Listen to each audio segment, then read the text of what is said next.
Hey guys, what's going on? Decided to do this video, something that I mentioned a couple videos back, probably maybe over a month ago. I wanted to start answering comments and questions in a video. I know sometimes I go into the comment section, I go reply to them, and I would say probably 95% of the time that's what I do.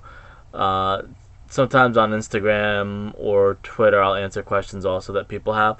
So since this is the first one, it's gonna be really quick. I just picked like not even 10 questions. I think it's like 8 or 9. And they're more recent questions. I was thinking if this does well, if people want me to do more, I can go back a couple more months ago and look for more questions or comments that people asked or commented, and then pull some from there. Or if you guys like it, you can just post new ones to this one, and then I'll uh, show them in the next one. Just something just to mix it up in between doing opening videos.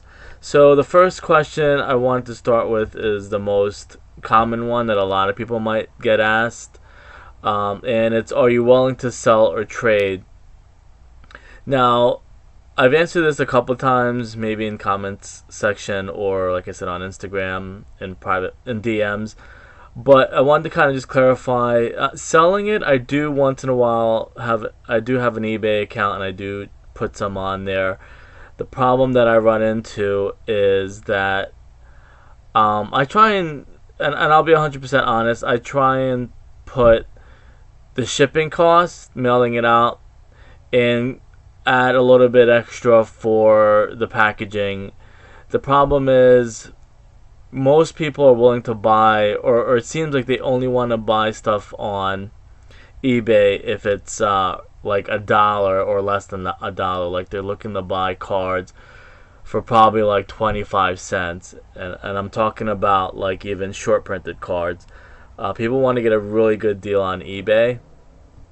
The problem is the 25 cent to 50 cent doesn't, aside from the shipping cost, like sometimes on eBay they let you add it to 350, and that's the thing too. If the card sells for only 25 cents or 50 cents or 75 cents, and the shipping ends up being like $3.50, I just feel that the cost of buying maybe, penny sleeves plus a top loader plus a padded envelope, maybe bubble wrap, and some other things, it doesn't, I feel like it doesn't cover the like the 50 cents or 75 cents that people want to buy it for. It doesn't cover the cost. And the other issue is, and I guess the way around it is I'm trying to and people also recommended it to me, is sell multiple cards at once. And I think that's one problem that I understand that I was doing wrong, is I would put like, let's say a Kobe card, and I would try and sell it for $2. Nobody was buying it for $2, so I think I'll have to mix up like maybe 5 Kobe cards and maybe sell it for like $3 or $4 or something like that, or get a bunch of cards and sell them together. I think that's the smartest thing that somebody recommended me to do, because like I said, I just don't have time to go on eBay and sell 50-cent cards every day. I mean, that's going to be a lot to mail out if you do find people.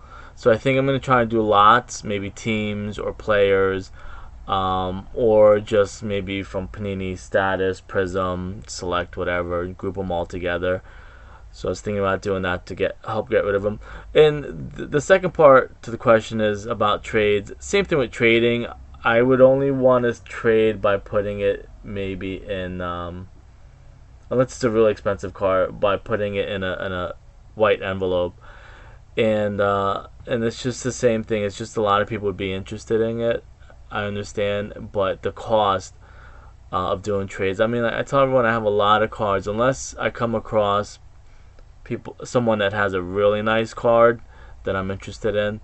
But like I said, I'll be honest, most people just want to get rid of their really bad players and cards, and they want a really nice card from you. People don't want to really part with their really nice cards. they want to get rid of players or junky cards that they don't want, old cards or nothing with value, and they want your relics or autographs, or they want like your superstars. Like they want to get rid of their. It's like an NBA trade. Some teams want to just get rid of minimum salary players that are kind of garbage, and they want like your Kobe and your LeBron and your KD and stuff like that. So if a good deal comes across that interests me, I would probably be willing to do that.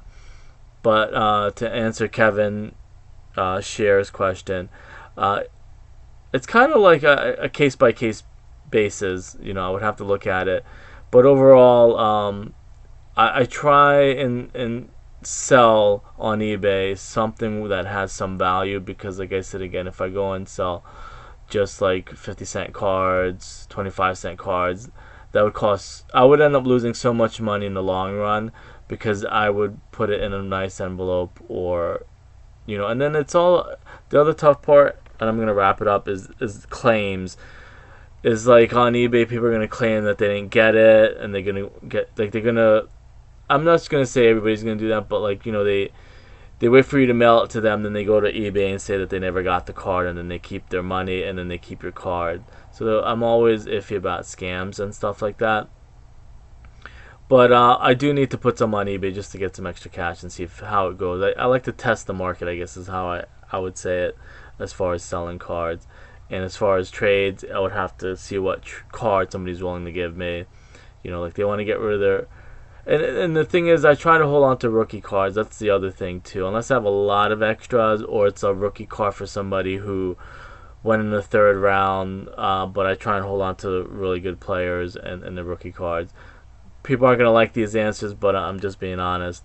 The next question was from Brenton Bush, who, and you can see up top, obviously, the box that it was he commented on, or the video, and it was this year's Panini status.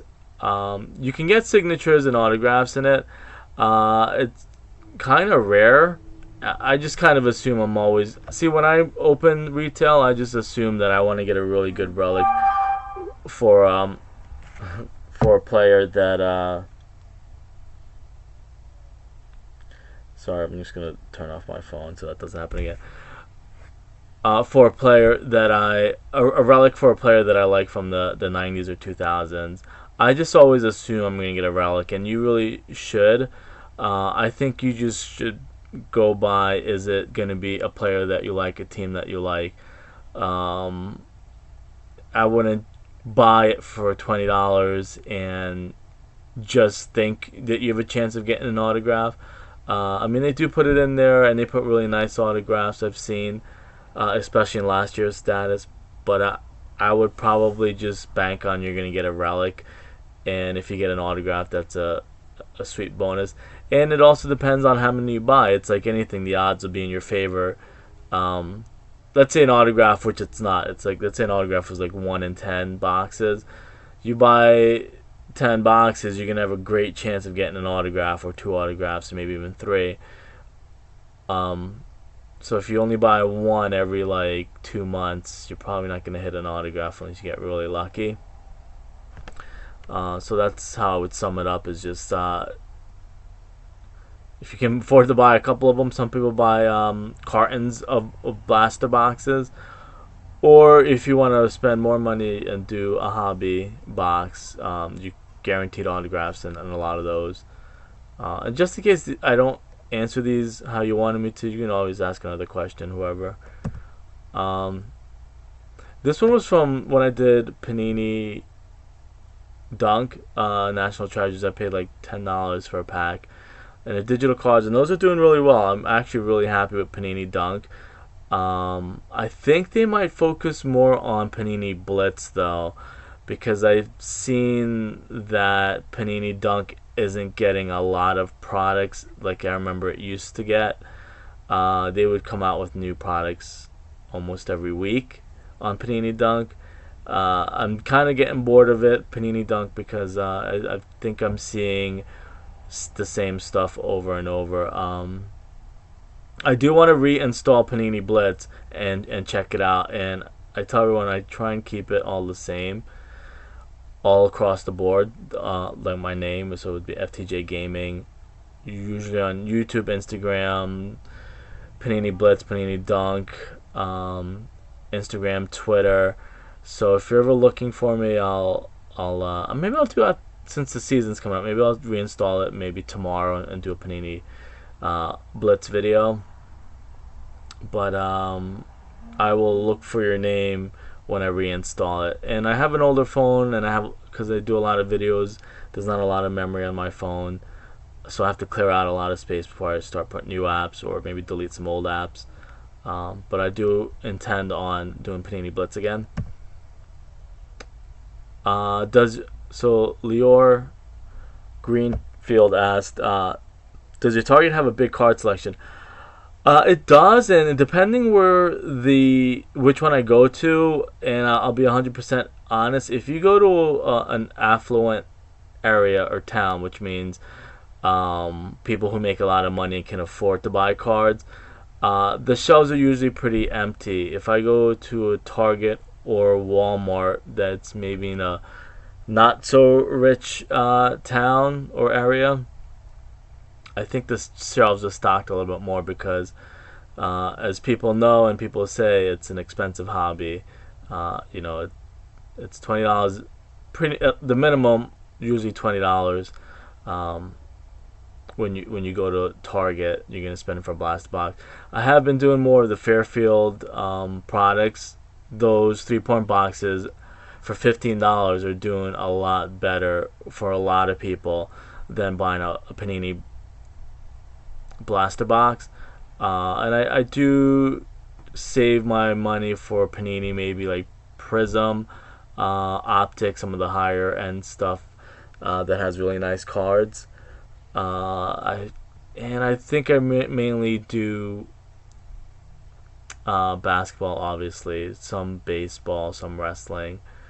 But the other second part to that question is I go to multiple Targets. I don't get into the habit, especially when I'm shopping for anything, clothes or whatever, or even like food. Like, I won't go to a Target that has like the products that I don't want and buy something just for the sake of buying it. I'm more willing to drive to another Target and check out what they have, or 3 Targets if I have some time. But I'm privileged enough to live in an area that has multiple Targets in the area.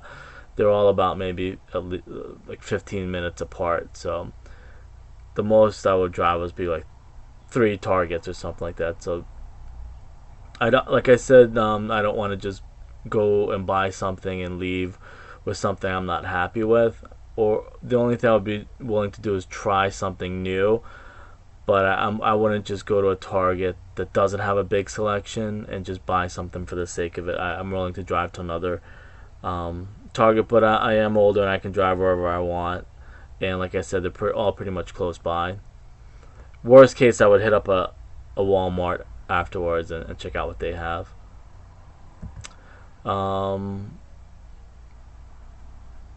So this one is from 3 weeks ago, Sweepstakes 15. Says he's or she is interested in base card. What you want to do? I give away mainly base cards because I have so many of them. And back to the first question, I would waste so much money giving out cards. I don't know how I would set that up. I was thinking of doing maybe if you subscribe on YouTube, because you can follow somebody on YouTube and then you can subscribe to them, and it would be like $5 a month. I was thinking maybe doing base cards for those people, or some type of subscription program.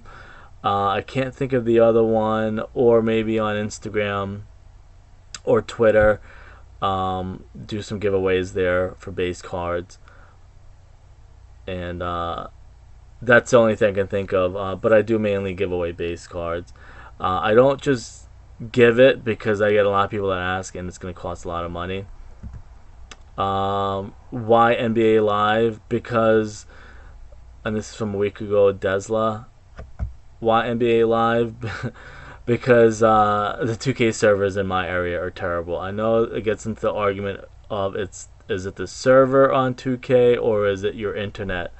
I don't have any problems with NBA Live because there's not that many people that play it. The thing with video games, the companies don't have enough servers that can handle the load, and it's the same thing with websites. When the internet first came out, if you go to a website, you might not be able to go onto that website because the company doesn't have enough servers to handle all the people, or traffic they call it, going to their website. So I think it's the same thing with 2K. They don't have enough servers or good servers that can handle all the traffic. There's probably millions of people that play NBA 2K, but not that many people play NBA Live. Now it is switching over because it's a cheaper game and it's just as good, if not better than NBA 2K. So that's why I like NBA Live. And it was like an Xbox exclusive, I think, at one point. Like they were getting better deals or something on Xbox than on 2K. And like I said, NBA 2K had an Ultimate Gold Edition for like $150. I'm like, you know what? I'm not spending $150. You can get more stuff for like $30 on NBA Live. People argue with the graphics, but once you're playing it, you don't really notice the difference, and it looks fine to me. I don't play as much of the other modes on Live that I did in 2K. Michelle Tang said, "Bro, my Target doesn't have 3-point boxes anymore. I'm sad. I used to get these every time." I think they pretty much put them in the better Targets that maybe sell more. I think that's with any company, any product, even if it's food or whatever. If one Target sells 3-point boxes better, I think they're gonna maybe send them to that Target. And that goes to the last question that I just answered: is try multiple Targets if you're old enough. You should be able to you should be able to find it at a different Target. If you're really loving it, and buy a couple of them at a time. That's what I do too. Like I learned that they sell really quick, so I'll buy all 3 at one shot instead of going one every time and maybe not finding it. Okay, so I think this is like second to the last question. So Chris Joy asked, what's the point of doing a box break if you reveal the hit in the title? And to answer this really quickly, it's kind of like a 2-part answer. I don't always put the title in there. I eventually change the title because I kind of monitor a lot of the videos, see how it's doing. Like YouTube lets you know how many views you have, how much money you made on the video and stuff like that. If it's not doing well, and I know it's like a big player that I got in the hit, let's say by chance I got a Kobe, more people are probably searching on YouTube for Kobe cards or Kobe hits or something like that than they are, like that'll grab more. And YouTube will tell you that too. They'll tell you what keywords in your title is going to get you the most views. But you're right, I don't spoil it I pretty much don't spoil it when the video first goes up. Couple months down the road, if you end up seeing the video like 2 years from now, I probably more than likely have changed the title to try and grab more views, and that's nothing to be ashamed of. It's just common sense. You're gonna want to do everything it takes, and even making a thumbnail. Like some people don't make thumbnails. I'm not saying I get a lot, but it does help when you make a decent thumbnail, I believe. Or I try and it grabs people's interest also. Sometimes I'll just tell you the team that I got. I won't tell you the player and stuff like that. Like I know if it's like Warriors or Lakers, Celtics, people are gonna be interested in seeing the hit in the video. You want to kind of put your best foot forward, especially if you're new. You want to kind of set yours aside from other people's videos. And I think this is the last question. Preparing to watch more of your videos after watching this one. Super awesome job. And I just want to thank, and that was from Norwell Music, just want to thank them. And then also, the reason I wanted to save this one Sorry, I have to like burp. Is that like I tried doing a hobby, and people have been here for a while. They know that like hobby is, as they say, like high risk, high reward, and I was not getting rewarded that nicely on hobby boxes. You're spending a minimum $50, anywhere from $50 to $100, maybe over $100, and I was getting really bad hits, really bad hits. And with the 3 point boxes, especially for $15, I'm getting, and most people are getting, better hits than you are in a hobby box. Hobby boxes now maybe only guarantee you one autograph, maybe one autograph and one mem card, and that's about, let's say like $80 you're spending or something like that. You do get numbered cards, you do get some exclusives, but for me, I prefer just doing the retail, especially the 3 point boxes. If it's a new blaster that comes out and it guarantees you a hit, I'll do it.